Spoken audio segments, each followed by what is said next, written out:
आऊज़ुबिल्लाहि मिनश्शैतानिर्रजीम बिस्मिल्लाहिर्रहमानिर्रहीम। अस्सलामु अलैकुम या अली मदद। मोमिनीन और मोमिनात की खिदमत में बेइंतहा मुजरिब और जलाली तरीन वजीफ़ा अमल लेकर आए हैं। इस वजीफ़ा अमल को मोमिनीन ने खुसूसी तौर पर पीर वाले दिन, मंडे वाले दिन पूरे दिन में किसी भी वक्त निस्फ़ शब तक कर लेना है।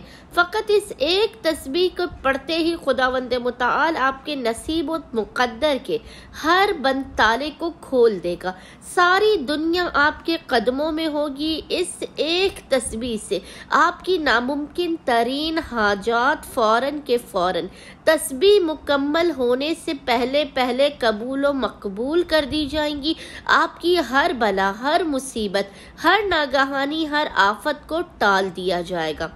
मोमिनीन अपनी हर नामुमकिन तरीन हाजत की कबूलियत के लिए पीर वाले पूरे दिन में किसी भी वक्त निस्फ़ शब तक इस अमल ख़ास को कर सकते हैं।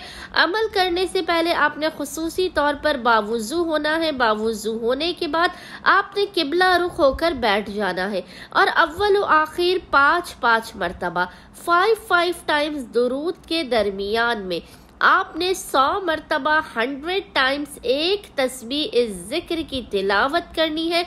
और वो जिक्र क्या है? वो जिक्र है या अल्लाह, या अलीमो, या हकीम। मोमिनीन ने एक तस्बीह जिक्र की तिलावत करनी है। सदक़ा मोहम्मद वाले मोहम्मद। इस मुजर्रब तरीन तस्बीह के सदक़े में मोमिनीन ये तस्बीह भी मुकम्मल नहीं करने पाएंगे कि खुदावंद मुताल उन्हें उनकी हाजात अता कर देगा, उनकी बलाओं, मुसीबतों और परेशानियों का खात्मा कर देगा। अल्लाहुम्मा सल्ली अला मुहम्मद व आले मोहम्मद व अज्जिल फरजहुम।